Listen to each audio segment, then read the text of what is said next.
Berdoa selesai. Alhamdulillah semuanya sudah berdoa dan semoga doa kita dapat diterima oleh Allah Subhanahu wa taala dan semoga pembelajaran hari ini dapat bermanfaat untuk kita semua. Sekarang saya minta satu orang untuk mencari temannya yang tidak hadir semua, Bu. Alhamdulillah semuanya hadir. Baiklah adik-adik, langsung saja kita mulai pembelajaran hari ini. Pada pembelajaran ini kita akan membahas materi yaitu betapa semangatnya aku berkompetisi dalam kebaikan.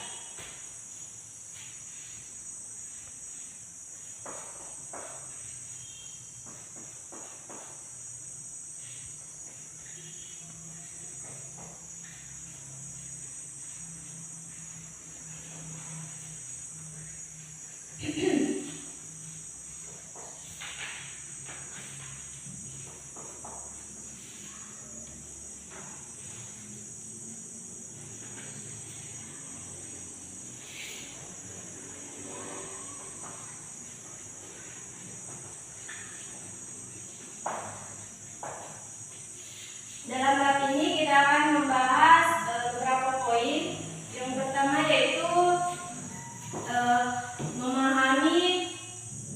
Baiklah, dalam bab ini ada beberapa poin yang akan dibahas. Yang pertama yaitu memahami Quran Surah Al-Baqarah ayat 148 tentang kompetisi dalam kebaikan. Yang pertama yaitu Quran Surah Al-Baqarah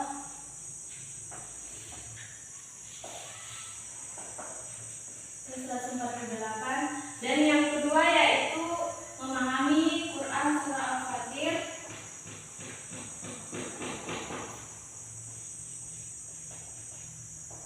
ayat 32 tentang kompetisi dalam kebaikan. Yang ketiga memahami Surah An-Nahl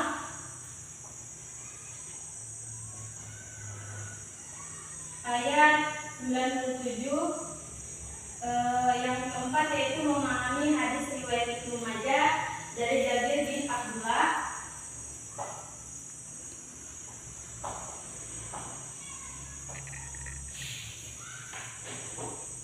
Dan yang kelima yaitu memahami perilaku orang yang berkompetisi dalam kebaikan.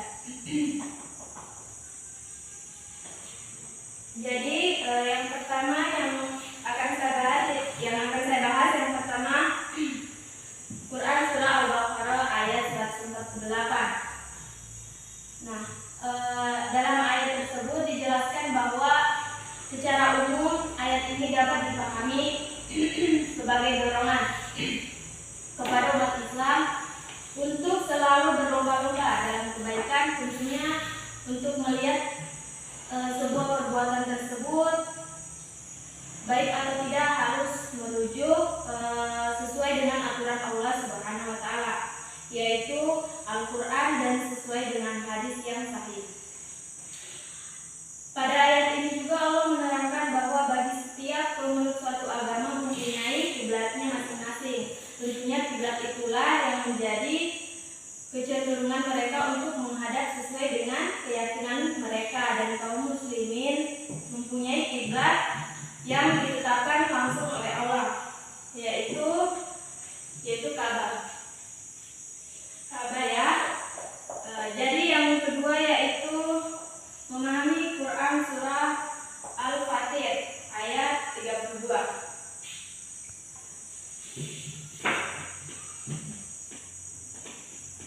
Dalam ayat ini menjelaskan bahwa Allah Subhanahu wa taala telah menurunkan Al-Qur'an kepada Rasulullah untuk digunakan sebagai pedoman hidup bagi umatnya.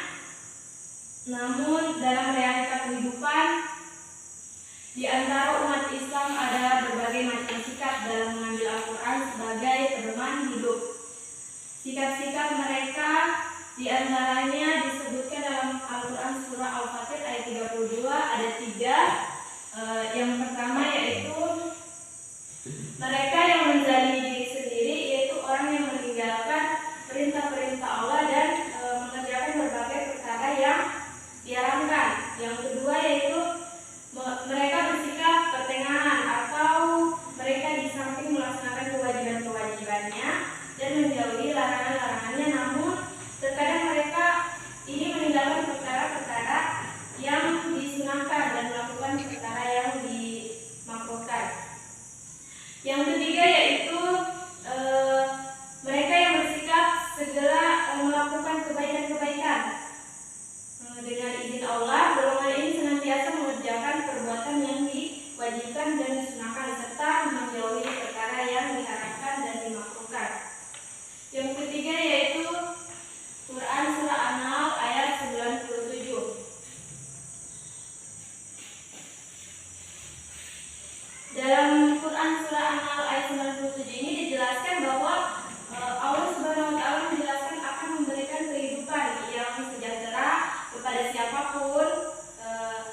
sejahtera dan bahagia dengan rezeki yang halal dan baik. Yang ketiga yaitu menurut Ali bin Abi Thalib yang dinamakan hayatan thayyiban adalah kehidupan yang disertai qanaah, menerima dengan suka hati terhadap pemberian Allah Subhanahu wa taala.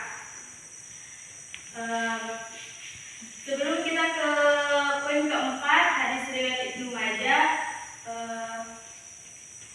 ada yang mau ditanyakan?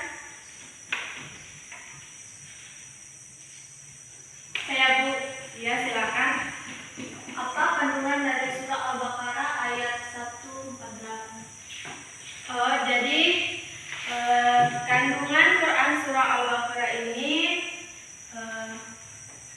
kandungannya yaitu meliputi perintah untuk selalu giat bekerja dan berlomba-lomba dalam kebaikan. Yang kedua, perintah untuk selalu mempercayai bahwa setiap yang kita lakukan selalu diawasi oleh Allah Subhanahu wa taala dan segala perbuatan yang kita lakukan akan mendapatkan balasannya. Itu yang kandungan yang terdapat dalam Quran surah Al-Baqarah ya. Jadi yang kedua itu kandungan Quran surah Al-Fatir ayat 32 ini, kandungannya itu meliputi perintah untuk tidak menzalimi diri sendiri seperti tadi yang dijelaskan, dan yang kedua itu perintah untuk menjalankan perintah Allah Subhanahu wa taala dan meninggalkan segala larangannya. Yang ketiga itu perintah untuk berlomba-lomba dalam melaksanakan kewajiban.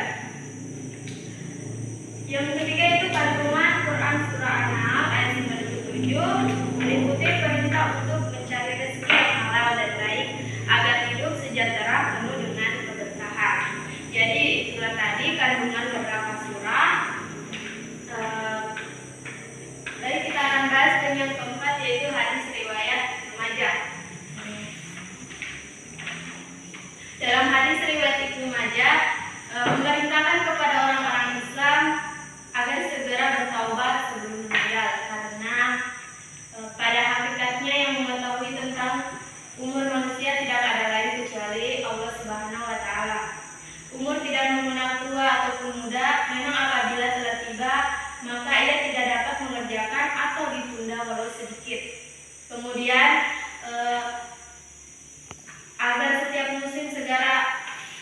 dalam hadis agar setiap muslim segera berusaha beramal saleh, sebelum sibuk juga rajin menyambung silaturahmi dan memperbanyak sedekah, baik secara terang-terangan maupun sembunyi-sembunyi.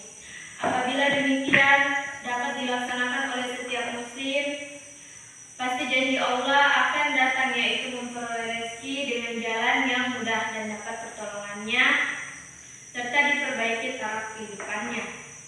Setiap muslim tentunya tidak akan mau mengerjakan perbuatan yang dilarang oleh Allah Subhanahu wa taala. Namun karena sangat kuatnya godaan setan, mereka dapat terjerumus ke dalam perbuatan dosa. Sebagai orang yang beriman, tentunya segera menyadari kesalahannya dan menyesali atas perbuatan-perbuatan tersebut. Kemudian segera meminta ampun kepada Allah Subhanahu wa taala, dan sebagai seorang muslim kita harus sadar serta menyesali atas perbuatan yang salah ataupun dosa-dosa besar yang telah kita lakukan, kemudian diikuti dengan taubat.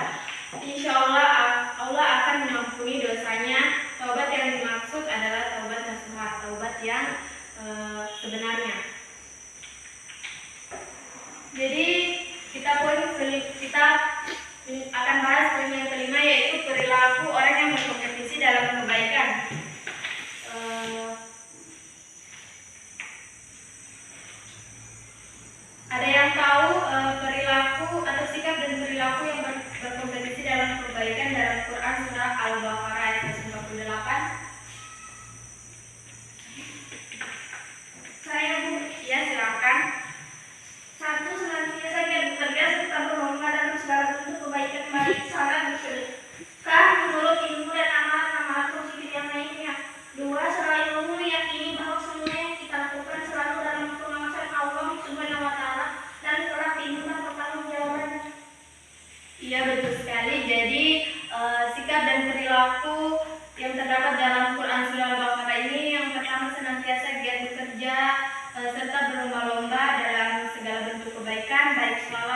sedekah, menuntut ilmu dan amalan-amalan lainnya. Yang kedua yaitu selalu meyakini bahwa semua yang kita lakukan selalu dalam pengawasan Allah Subhanahu wa taala dan kelak nanti diminta pertanggungjawabannya. Yang kedua yaitu sikap dan perilaku yang terdapat dalam Quran surah Al-Fatir. Yang pertama yaitu bertindak tidak menzalimi diri sendiri, selalu melaksanakan kewajiban, perintah-perintah Allah dan meninggalkan larangan-larangannya.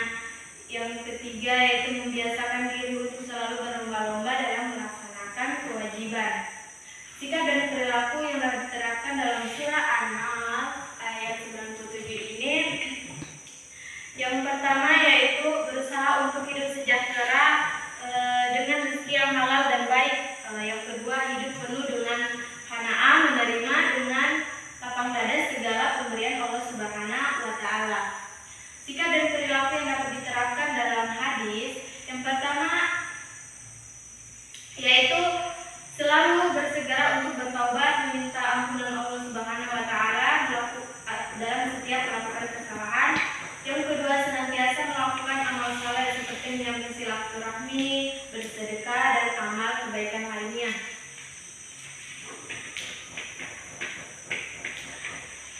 Dari kelima poin ini dapat disimpulkan bahwa Allah menciptakan manusia untuk berlomba-lomba dalam kebaikan. Pada masa sekarang ini banyak hal yang tak pernah berhenti mengisi kehidupan kita. Mulai dari teman yang sudah punya handphone, laptop, dan lainnya. Apakah itu kompetisi yang harus kita jalani? Ternyata manusia memang harus berkompetisi. Kompetisi itu seperti apa? Yaitu sebuah kompetisi melakukan yang terbaik dalam jalan yang telah dipilihkan Allah Subhanahu wa taala untuknya. Setiap orang memiliki caranya tersendiri dalam berjuang. Itulah kata Allah Subhanahu wa taala, Dia zat yang tidak mengenal parameter duniawi. Dalam melakukan penilaian, manusia dinilai dari caranya berjuang dalam kehidupan dunia yang telah dipilihkan olehnya.